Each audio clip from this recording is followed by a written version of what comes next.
just beyond our capabilities of grasping understanding. I said it's over $12 trillion. Still, for most people, it's going to fly right over. I'm an engineer. I deal with numbers all the time. But when you start talking about trillion, I can kind of grasp millions and billions, but trillions, a whole different layer. So what I tried to do with some folks in the office over the past year was talk to them about what does that mean? And an example, a lot of things we do, I love restoring old buildings. I think it's fun, it's environmentally correct if you can save an old building and reuse it rather than tear it down. Because old buildings, I think, tend to talk to you and they talk a little bit about the character of a community. So I like saving them. But a lot of the buildings we work in built around 1900. So I went back to 1900 just to see what a rule of thumb would be or where we were in 1900. It may have been 100 and some years ago, but for me it seems like it was yesterday. But in 1900, our total debt as a country was $2 billion. And today at 12 trillion is an inflation factor of 6,000 times our government has grown. Well, let's relate again to people to understand. A home in the United States back in 1900, an average tract home would be about $1,000. You could buy for $1,000, you could buy a nice home. Put that inflation factor, what they're doing from the federal government, an average house in St. Mary's or New Martinsville or Wheeling, would an average $1,000 home would cost $6 million. A newspaper back in 1900 cost 1 cent. If it had grown as rapidly as we've allowed our federal government to grow, that newspaper every day would cost us $60 to buy a newspaper. Or a pound of beef, 12 cents in 1900. Multiply it up, $720 a pound. I don't know about you all, but we're not paying $720 a pound for our beef. And we're not paying $60 for a newspaper. Things have gotten out of control. Unfortunately, we've allowed our government to continue to spend. There was an interesting quote that I remember years ago that it was attributed to Davy Crockett, and I don't remember it being mentioned in the book, but I remember it. He made a speech on the floor of this. Davy Crockett at that time was a congressman from Tennessee, and he made a remark on the floor of the Congress about there was an admiral's widow. An admiral had died and left his widow, and so they were trying to pass a $10,000 bill to help her out, and it was going to pass. Everyone felt sympathetic. But he pulled out the Constitution, and throughout the rest of his quote, I'll just read the one sentence that he said that was in the congressional record. He said, "We have the right as individuals to give away as much of our money as we please in charity. But as members of Congress, we have no right to appropriate $1 of the public money." Pierce said much the same thing. Franklin Pierce in 1854 said, "I can't find any authority in the Constitution for public charity." Grover Cleveland rejected hundreds of congressional spending bills. He said, "I find no warrant for such appropriation in the Constitution."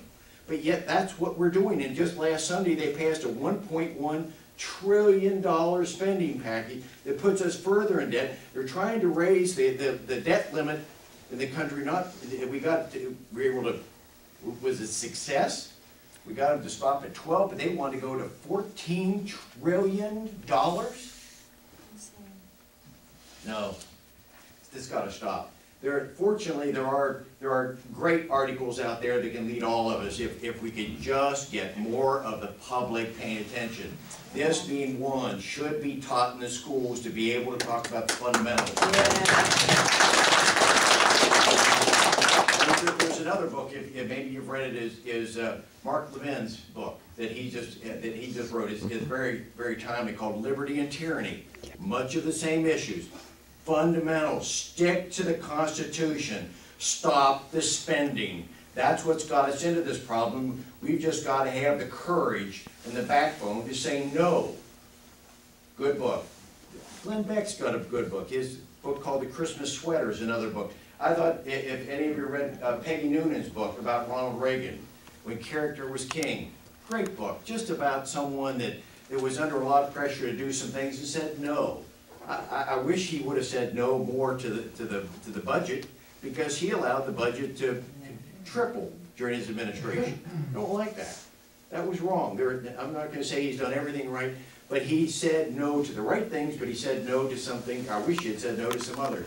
Bill Bennett's another book for all of us. In terms where I want to see our nation back is in Bill Bennett's book, the Book of Virtues. I don't know if you ever had a chance to read the Book of Virtues. It's just some quality reading that restores our characters and values as a nation. So, what would be issues in 2010? I think we can see some of them already unfolding. But what I wanted to say particularly is look at your past behavior is a reliable predictor of your future conduct. So, now let me phrase the things that maybe they trouble you, but they trouble me. I'm troubled by congressional priorities, a social agenda at head of our economy. When we have people still looking for jobs, why are we spending on social agendas when we've got to create an atmosphere that the private sector can grow in? We have our priorities. I'm troubled with that. I'm troubled with the vote on Acorn when we're giving federal monies to a group that clearly doesn't fit the guidelines. The cap and trade is just going to have a catastrophic effect in the state of West Virginia on that if that thing passes. The Pelosi healthcare bill, yeah, maybe it's been gutted a little bit, but is that really what we're dealing with? Or is the problem, is it affordability or access to it? Which is the real issue? I think I know what I want to do with it, but what they're talking about is just, it's the nationalization of our healthcare system.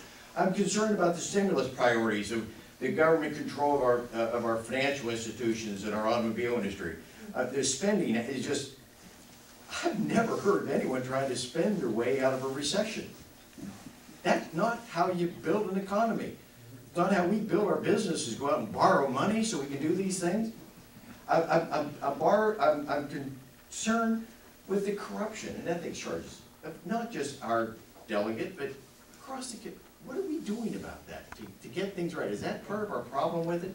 I'm troubled with the Attorney General Holder for having a civil trial for our 9/11 terrorists in New York City.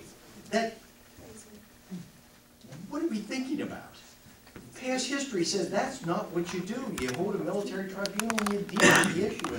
But I'm tired of our president bowing to the Japanese and the Chinese when he goes, I don't like the card check legislation they're talking about. I don't like the death tax that they've imposed on us that they've already done. I don't like Barney Frank's latest quote when he says, we are trying, his quote on October 27th, we are trying on every front to increase the role of government. Twine.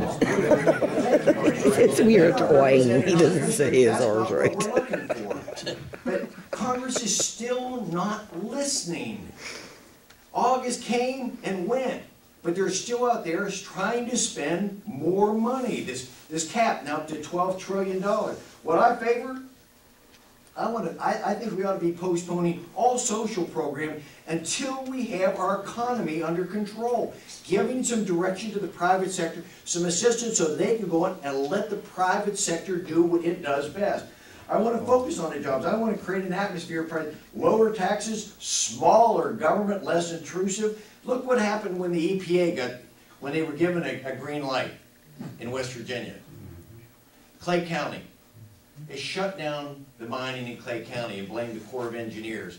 500 miners are out of work in a county that has a 20% unemployment rate. Greenbrier County, to protect some bats, migratory bats in Greenbrier County, they shut down a wind farm that was under construction to try to give us a little bit more energy that we could create here in America rather than importing fuel from someplace else. The EPA has done those two things. I'm talking about in just the last 3 weeks, how this intrusion. I'd like to find that in the Constitution. I'd like a health care plan that doesn't have a government option. I don't want it for illegal immigrants. I want individual accountability.